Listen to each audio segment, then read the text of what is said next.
kasama na po natin ang Secretary ng DPWH, Sec. Manny Bonoan. Magandang umaga po, Secretary. Magandang umaga, Chad. Magandang umaga kay Sir Ted at sa lahat ng taga-subaybay natin.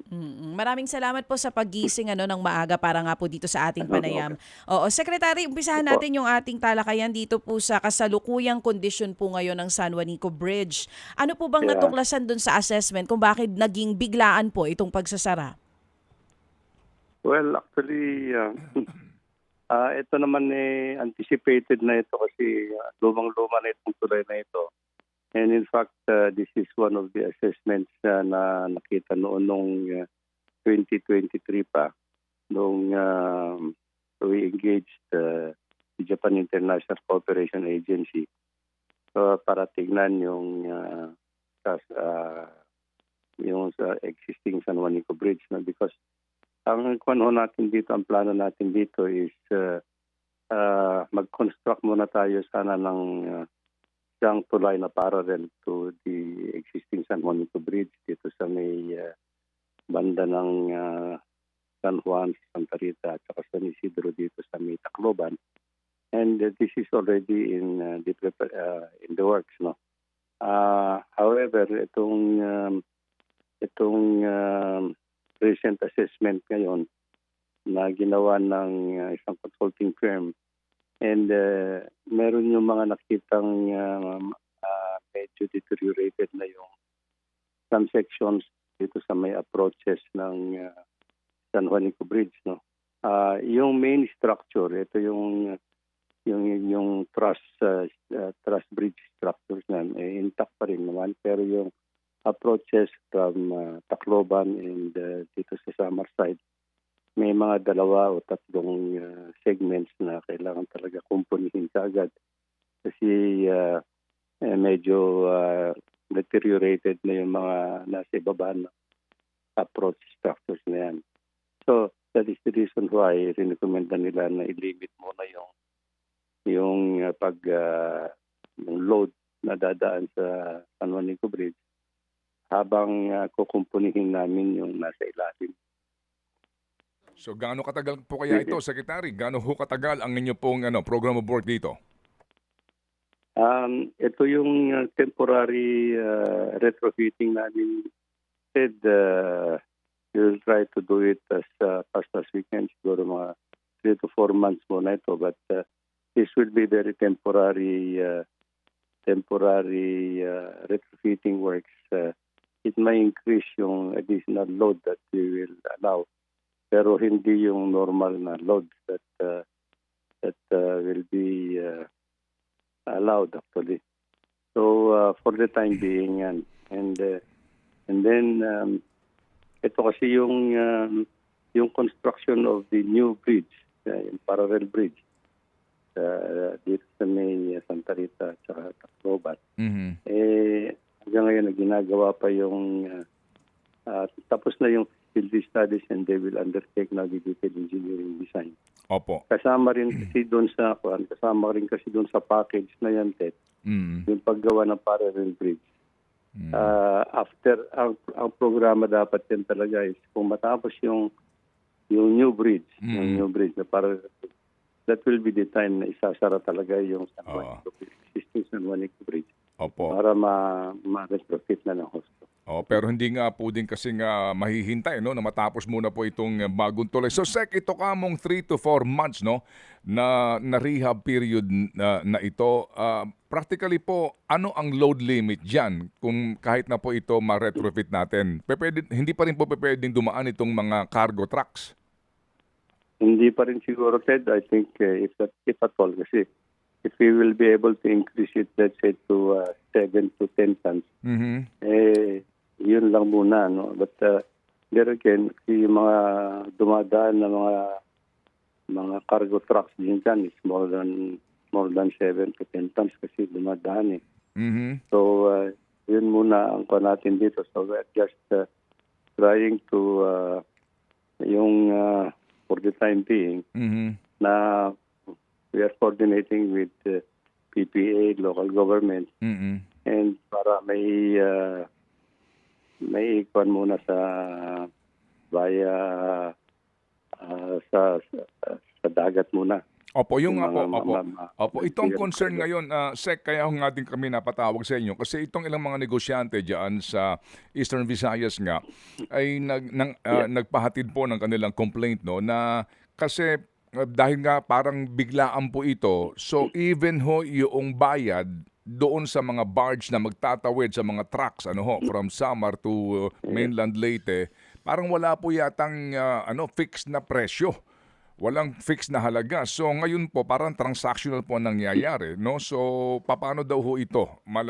Paano makakatulong dito ang gobyerno na masiguro na wala po mag-overprice sa singil doon po sa mga barge na tatawid dagat at sasakay nga itong mga pampasaherong bus tsaka itong mga truckers? That is why ito nga yung pinag-uusapan namin with PPA, local government. And of course, yung mga sa private sector, yung mga nagkakarga para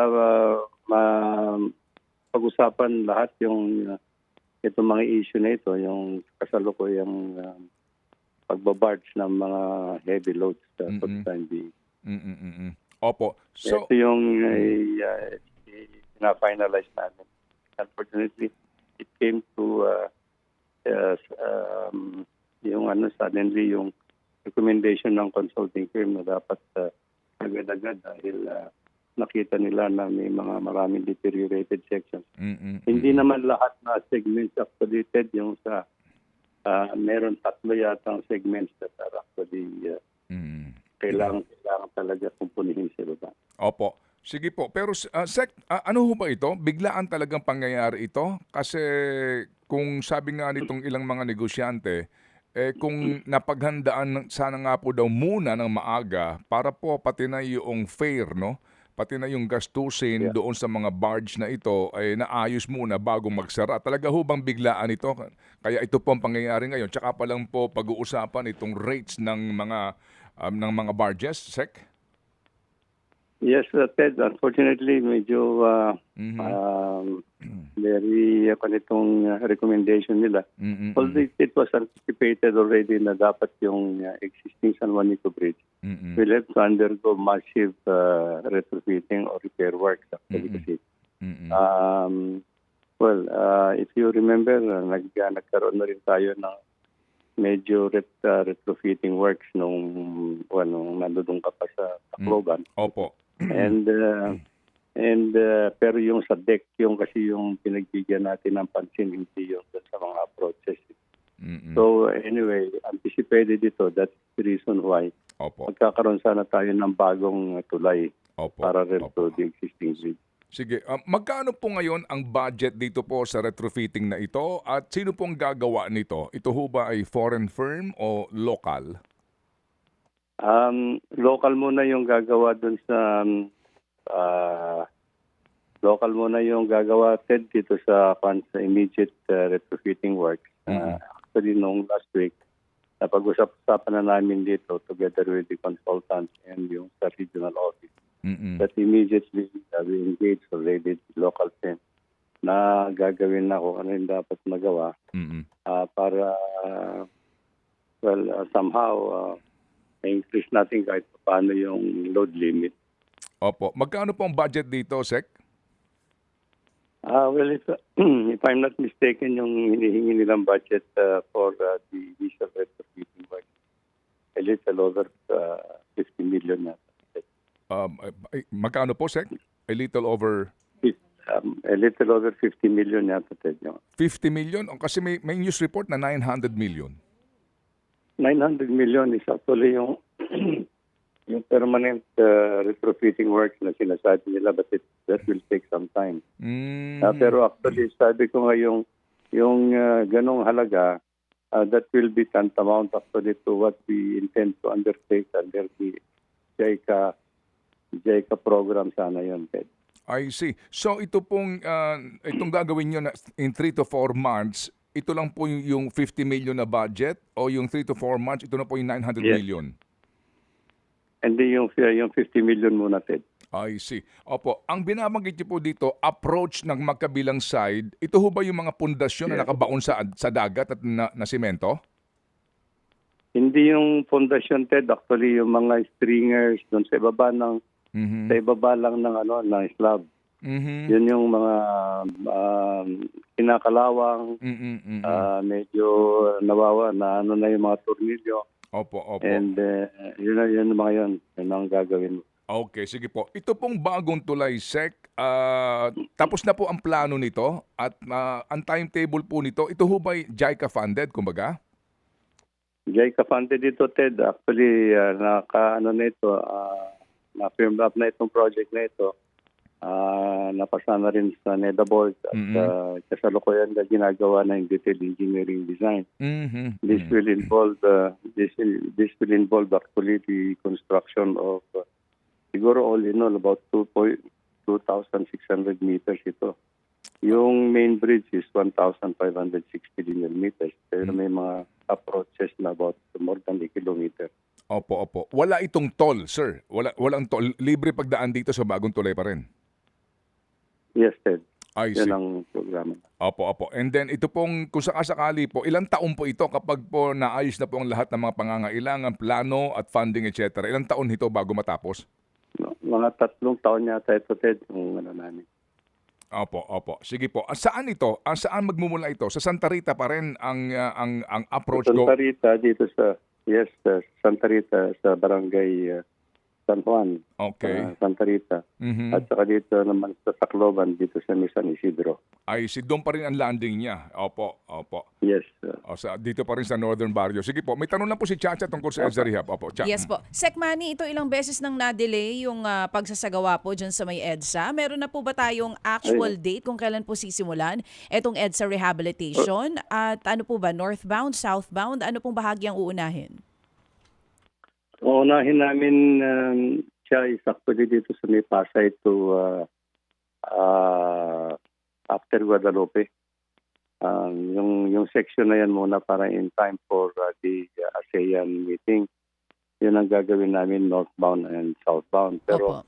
there are segments actually na pwede din namin umpisahan na southbound mula Caloocan. Magsisimula kami ng Caloocan. And today, we are going to finalize actually yung traffic management scheme together with MMDA and Department of Transportation because of their busway. Okay. Pero Today we are going to finalize it. Opo. Pero Sec Manny, ito pong binabanggit nyo na uunahin dyan sa may Guadalupe. Kailan po ito magsisimula? Just after na mapag-usapan namin yung traffic management scheme today, then siguro we probably estimate ko lang baka by next week baka pwede na kami mag-start. Okay po. Ang uunahin po ba natin dun sa sinasabi ninyo, northbound or southbound po? Northbound and southbound. Sabay po, oo, sabay na po ito. So most probably, pagkatapos pong ayusin itong traffic management na ngayon po ninyo pag-uusapan, by next week, most probably po ang simula nito? Most likely, most likely. Opo, and then, likely. opo. Gaano ito katagal, sir, na by segment at ano po, paano po, pagkatapos po ng segment na ito, tutuloy na ho ba ang kabuuan, paano pong plano? Tutuloy namin dito sa southbound muna, Ted. Mhm. Actually, we will concentrate dito sa southbound muna. And siguro by 2026, dito naman siguro kami if we have the space and the time. Kasi nandyan yung ASEAN meeting actually in 2026.